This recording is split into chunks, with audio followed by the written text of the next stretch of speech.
কেমন আছেন সবাই? তো আমি শর্ট ভিডিওতে বলেছিলাম জয়পুরে আমরা প্রথম দিনেই গেছিলাম সিটি প্যালেসে ঘুরতে। সিটি প্যালেসে ঢোকার টিকিট মূল্য কিন্তু বিভিন্ন ধরনের ছিল জানেন। যেমন ধরুন children, student, Indian citizen, international citizen সবার কিন্তু আলাদা আলাদা টিকিট মূল্য ছিল, যেটা আমাদের ছিল পার হেড 400 টাকা। প্রথমে আমরা টিকিট কেটে নিয়ে সিটি প্যালেসের মধ্যে ঢুকেছিলাম।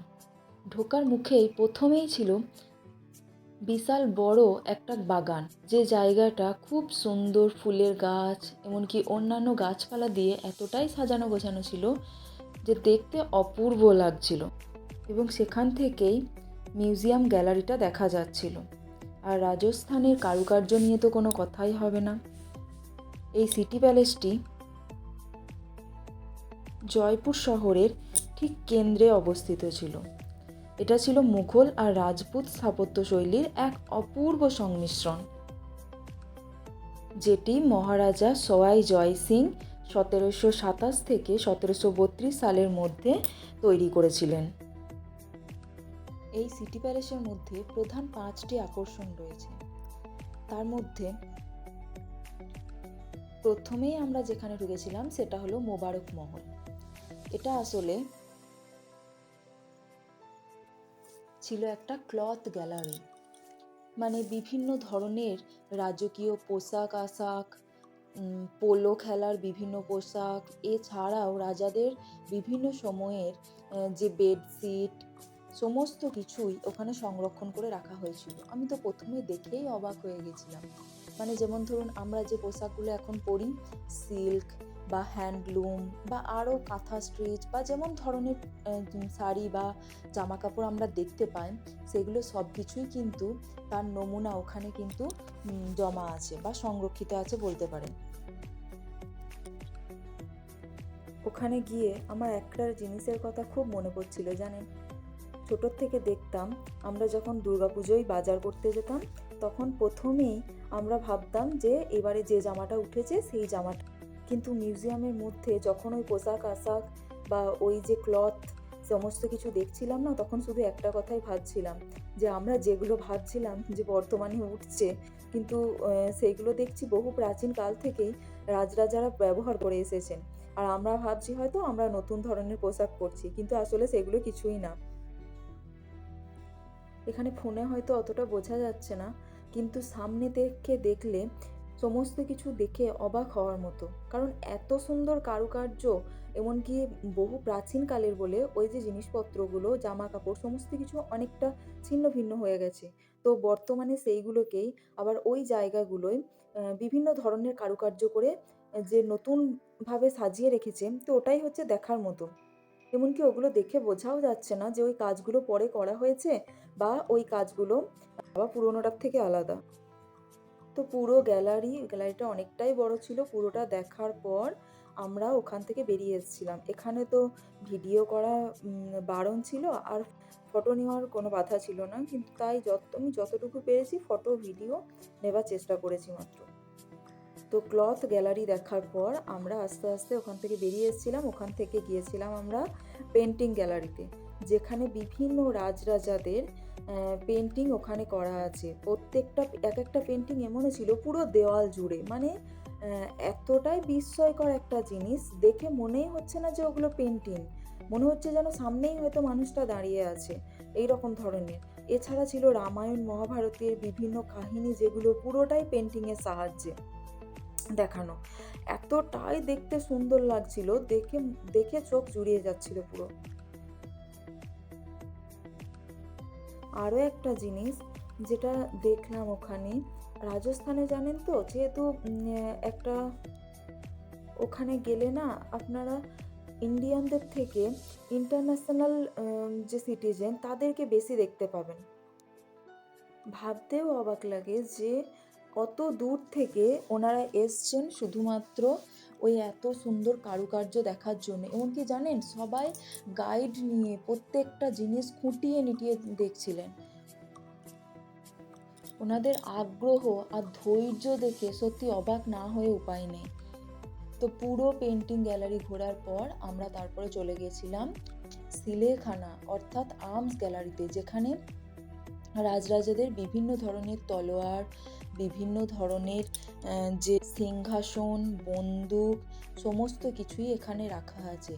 এমনকি বিভিন্ন রূপোর যে তলোয়ারগুলো সেইগুলোও কিন্তু ওই জায়গাতেই রাখা আছে। ওখানে মেন যেটা জিনিস, একটা সিংহাসন রাখা ছিল যেটা ছিল রাজা মানসিংহের। তো ওই সিংহাসনটা বা সিংহাসনের মধ্যে যে কুশনগুলো ছিল সেগুলো কিন্তু অনেকটা ছিন্ন ভিন্ন হয়ে গেছিলো। তো ওই সিংহাসনের যে কুশনগুলো ওগুলোকে আবার পুনরায় কাজ করা হয়েছে এবং যিনি কাজ করেছেন তার যে ভিডিওটা করে ওখানে কন্টিনিউ প্লে করা আছে, যাতে সবাই জানতে পারে যে এটা বহু প্রাচীনকালের নয়। কারণ প্রশ্ন তুলতেই পারে অনেকে যে এত বছর ধরে যতই সংরক্ষিত করে রাখা হোক না কেন, কী করে একটা জিনিস এইভাবে বা ক্লথের কীভাবে থাকতে পারে, তাই না? তো সেই জন্য ওখানে কিন্তু ওইভাবেই দেখানো হচ্ছে, যাতে সবাই বিষয়টা জানতে পারে। তো আর্মস গ্যালারিতে ঢোকার সিঁড়ির ওপরেই ছিল রূপোর একটা সিংহাসন। তারপরে ভিতরে ঢুকে গেছিলাম। ভিতরে ছিল রাজরাজাদের বিভিন্ন ধরনের তলোয়ার, যেমন ছোট বড় বিভিন্ন ধরনের বন্দুক, তলোয়ার, বগি সমস্ত কিছু। এছাড়াও একটা মেন যেটা ছিল, ওখানে রাজা মানসিংহের যে সিংহাসনটা সেটা কিন্তু ওখানে রাখা আছে।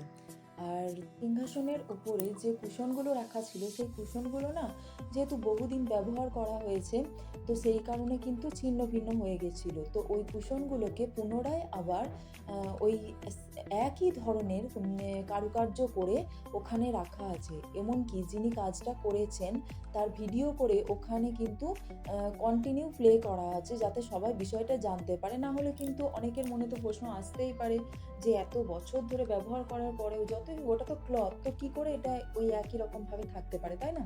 কিন্তু একটা মানে ভালো জিনিস কি জানেন তো, মানে দেখে বোঝাই যাচ্ছে না যে এটাকে আবার পুনরায় কারুকার্য করা হয়েছে। মনে হচ্ছে যেন পুরো আগের পুরনো কারুকার্যই। আর ওটা কাজ করার পরেও বোঝাই যাচ্ছে না যে ওটা অমিলই নেই এটা। তো ওখানে দেখার পর ওখান থেকে গেছিলাম আমরা 4th যে গ্যালারিটা, যার নাম হচ্ছে দিওয়ানি খাস। এখানে রাজার ব্যক্তিগত সভা বসত। আর এই কক্ষে সবথেকে আকর্ষণীয় জিনিস কি জানেন তো, এখানে দুটো বিশাল আকৃতির রূপোর পাত্র রাখা আছে। ওখানে ওগুলোকে বলা হচ্ছে গঙ্গাজলি। এটা বিশ্বের বৃহত্তম রূপোর পাত্র হিসেবে গিনিস ওয়ার্ল্ড রেকর্ডে কিন্তু স্থান পেয়েছে। আর পঞ্চম যে আকর্ষণটা ছিল সেটা ছিল চন্দ্রমহল। এটাই ছিল এই সিটি প্যালেসের সবথেকে উঁচু অংশ। এর উপরের তলাগুলোতে এখনো রাজপরিবার বসবাস করে। আর এর প্রতিটি তলার আলাদা কিন্তু নাম আছে, যেমন ধরুন প্রীতম নিবাস, রং মন্দির, মুটুক মন্দির, এই সব নাম। সিটি প্যালেস থেকে বেরিয়ে গিয়েছিলাম যন্তর মন্তরে, যেটা ছিল সিটি প্যালেসের বাইরের গেটের ঠিক সামনেই। এটি ছিল জয়পুরের ঐতিহাসিক ও বৈজ্ঞানিক স্থাপত্যের একটা অনন্য নিদর্শন। এটি নির্মাণ করেছিলেন জয়পুরের প্রতিষ্ঠাতা মহারাজা দ্বিতীয় সোয়াই জয় সিং 1734 সালে। এই যন্তর মন্তর 2010 সালে ইউনেস্কো ওয়ার্ল্ড হেরিটেজ সাইট হিসাবে স্বীকৃতি পায়। এটি ছিল গণনা করার যন্ত্র। এখানে মোট 19টি বিশাল স্থাপত্য যন্ত্র রয়েছে, যা খালি চোখে জ্যোতির্বিজ্ঞানের বিভিন্ন হিসাব করার জন্য তৈরি হয়েছিল তখনকার সময়ে। এর মধ্যে প্রধান ছিল 5টি। সেখানেই ছিল সম্রাট যন্ত্র। এটা ছিল 27 মিটার উঁচু বিশ্বের বৃহত্তম পাথরের সূর্য ঘড়ি। আর ছিল জয়প্রকাশ যন্ত্র, যেটা আকাশের একটি উল্টো মানচিত্রের মতো কাজ করে আর গ্রহ নক্ষত্রের অবস্থান নির্ণয় করতে তখন ব্যবহৃত হতো। আর ছিল রাশি বলয় যন্ত্র, যেখানে গেলে দেখতে পারবো বিভিন্ন রাশির অবস্থান, বিভিন্ন রাশির জন্য 12টি আলাদা যন্ত্র। আর ছিল রাম যন্ত্র, যেটা সূর্যের উচ্চতা ও কোণ মাপার জন্য ব্যবহৃত হয়। আর ছিল দিগংশ যন্ত্র, যেটা সূর্যোদয় এবং সূর্যাস্তের সময় নির্ণয় করতে এই যন্ত্রটি ব্যবহৃত হতো। সত্যি কথা বলতে আমরা যারা অতটা এই ধরনের গণনা এসব বুঝি না, তারা হয়তো ভাববো প্রথমেই ওখানে গিয়ে দেখলে যে চারিদিকটাই পুরো যেন স্কেলের মতো টাইপের আঁকা আছে, তো এগুলো কী হতে পারে। কিন্তু জানেন তো, যদি গাইড নিয়ে পুরো বিষয়টা ওখানে বোঝা যায়, সত্যি কথা বলতে মানে ভাবলে অবাক লাগবে যে তখনকার দিনে প্রাচীনকালের গণনা এতটাই নিখুঁত আর এতটাই অবিস্ময়কর ছিল। বর্তমানে বিজ্ঞান আর প্রযুক্তির যুগে হয়তো আমরা অনেকটা এগিয়ে গেছি, অনেক কিছুই জানতে পারি। কিন্তু তবুও আমি বলব প্রাচীনকালের যখন কোনো কিছুই ছিল না, তখন এই সমস্ত কিছুই নিয়ে গণনা করা সত্যিই একটা অত্যন্ত একটা কঠিন কাজ, যেটা তখনকার দিনের মানুষরা করেছেন। তো এখান থেকে বেরিয়ে আমরা গেছিলাম হাওয়া মহল। যদিও হাওয়া মহলের ওপেনিং এবং ক্লোজিং টাইম যেটা ছিল তার মধ্যে আমরা যেতে পারিনি, যেহেতু আমাদেরকে আরও একটা জায়গা যেতে হতো। আর তাছাড়া আমরা যেহেতু সেকেন্ড হাফ থেকে শুরু করেছিলাম, অনেকটা দেরিও হয়ে গেছিলো, সেই জন্য আমরা হাওয়া মহলের ভিতরেও যেতে পারিনি, আমরা বাইরে থেকে দেখে চলে এসেছিলাম। তো তারপরে আমরা গেছিলাম ওখান থেকে সরাসরি অ্যালবার্ট মিউজিয়ামে। তো বাইরেই ছিল টিকিট কাউন্টার, তো আমরা প্রথমেই টিকিট কেটে নিয়ে ভিতরে প্রবেশ করেছিলাম। কিন্তু সত্যি কথা, একটা কথা না বললেই নয়, যেটা অ্যালবার্ট মিউজিয়ামের বাইরে থেকে ভিউটা যেটা সন্ধ্যের দিকে ছিল, আমরা গেছিলাম ওই 7টার দিক করে, তো এতটাই সুন্দর ছিল। আমি তো বলছিলাম যে ভিতরের থেকেও বাইরে থেকে দেখতে যেন মানে অসাধারণ লাগছিল পুরো। দেখছিলামও বাইরে থেকেই সবাই ছবি তুলছিল। পুরো যে ওই মিউজিয়ামটাকে নিয়ে যে ভিউটা আসছিল, তো ওটা দেখতে অসাধারণ লাগছিল। আর সবাই বাইরে থেকে ছবি তুলেই তবেই ভিতরে প্রবেশ করছিল। তো আমরা ওই একই কাজই করেছিলাম, বাইরে থেকে ছবি তুলে নিয়ে টিকিট কেটে তারপর ভিতরে গেছিলাম। তো ভিতরে ছিল অ্যালবার্ট মিউজিয়াম। মিউজিয়াম মানেই তো আমরা কম বেশি সবাই জানি যে কী থাকতে পারে বা কী বিষয় হতে পারে। তো ওখানেও ছিল বিভিন্ন ধরনের ওই রাজাদেরই সমস্ত ধরনের যে কাপ, প্লেট বা কারুকার্য, চীনামাটির, পিতল, এমনকি কাঁচের, গ্লাসের সমস্ত কিছু। আর তাছাড়া ছিল হচ্ছে ব্রোঞ্জ, যে বিভিন্ন মূর্তি, মহাভারত, রামায়ণের বিভিন্ন যে যুদ্ধর সমস্ত কিছু ওখানে ছিল, মানে কাঁসা দিয়ে বা পিতল দিয়ে তৈরি।